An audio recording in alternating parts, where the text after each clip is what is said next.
Good evening, everyone.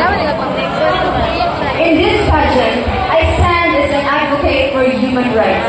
I believe that every individual, regardless of their race, gender, religion, or social status, deserves to be treated with dignity, respect, and equality. Human rights are not privileges. They are fundamental rights that every person is born with.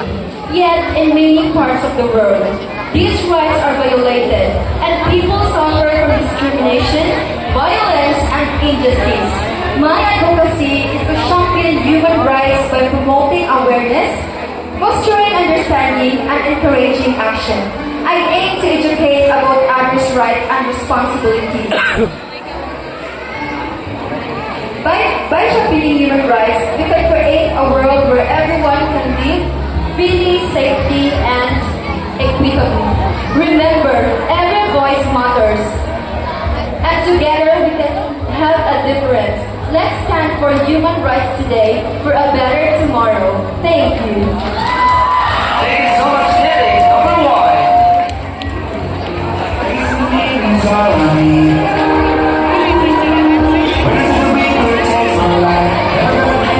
You know, ladies and gentlemen, candidate number two.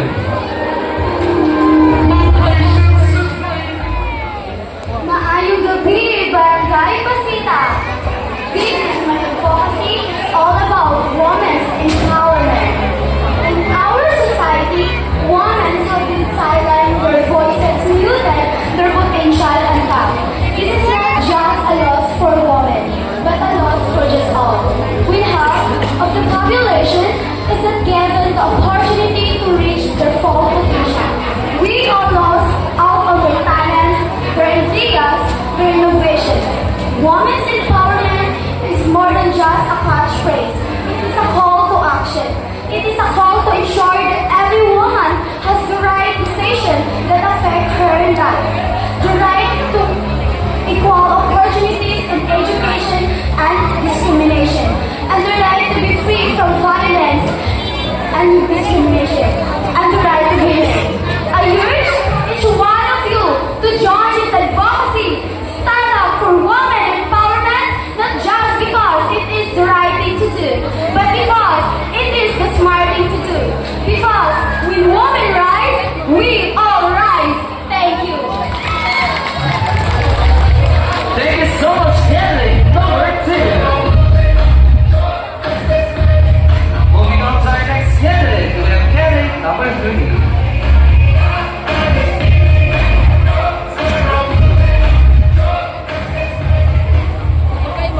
Good evening, everyone.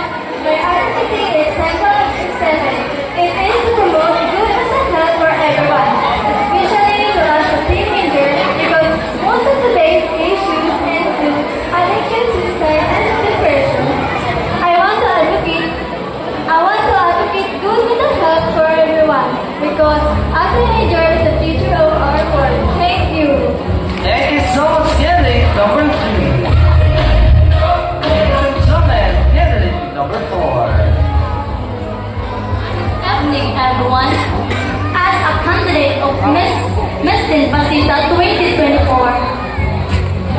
I am bringing ang pingan Kalambuon aron Pasita na ay kaugmaw.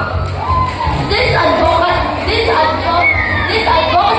is a preservation of sustainable utilization of Barangay Pasita's aquatic resources.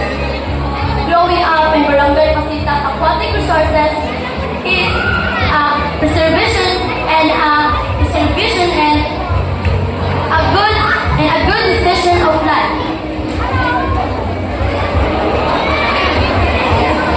Barangay Pasita's aquatic resources are helping for us.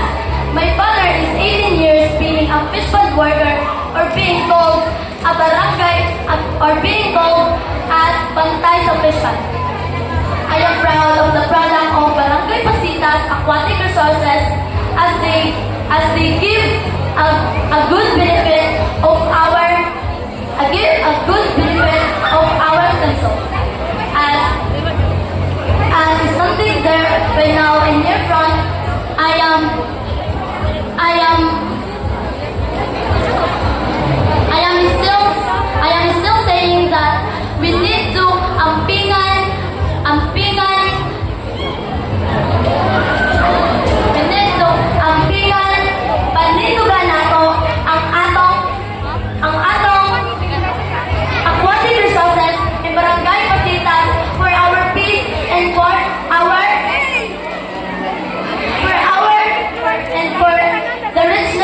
come again, and I thank you. Thank you so much, candidate number 4. Ladies and gentlemen, candidate number 5.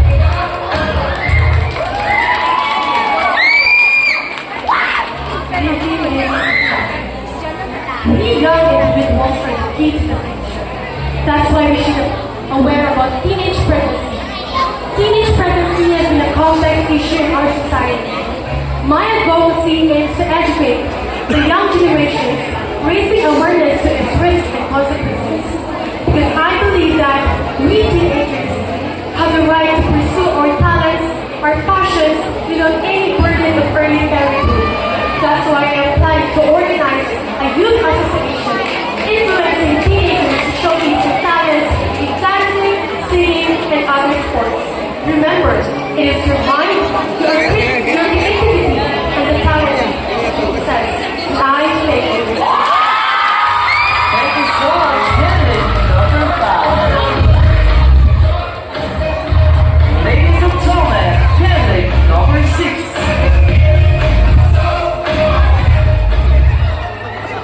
Good evening, everyone. And many hurtful words I received when I was a child until now. I was being bullied for having a dark skin because the beauty standards here in our community or in Africa's country is white. I was depressed and I feel like I am not fit to the standard and I feel like I am ugly just because of my skin color. I tried using whitening products just to be fit in the standard. I have a lot of friends who are white and I feel insecure every time we were together. But I realized that every skin color is beautiful, every shade is valuable. No one should be made to feel lesser or inferior because of their complexion. The dark color of one's skin is not a badge of dishonor, but a testament of the unique heritage and identity. I advocate to stop bullying and discrimination for those people in color. We must create a culture that fosters respect and acceptance for all, regardless of their skin color. We must teach our children that it's not the color of our skin that defines us, but our actions, our words, and our deeds. We must stand out against bullying, not as bystanders, but as advocates for change. Remember, change begins with us. Each one of us has the power to make a difference. Let's use that power to stop bullying and promote a culture of acceptance and respect. Let's stand together against discrimination and fight for a world where every skin color is celebrated and not being bullied. Thank you. So much, candidate number 6. The crowd's favorite. Now, ladies and gentlemen, candidate number 7.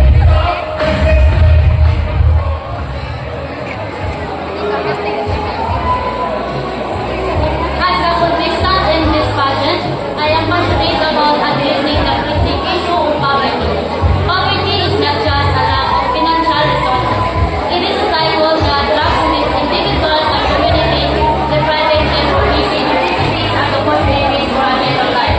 My advocacy is centered around training the brains of our youth by empowering lives and building homes. I believe that everyone is regardless of their socioeconomic backgrounds deserves access to education, healthcare, and economic opportunities.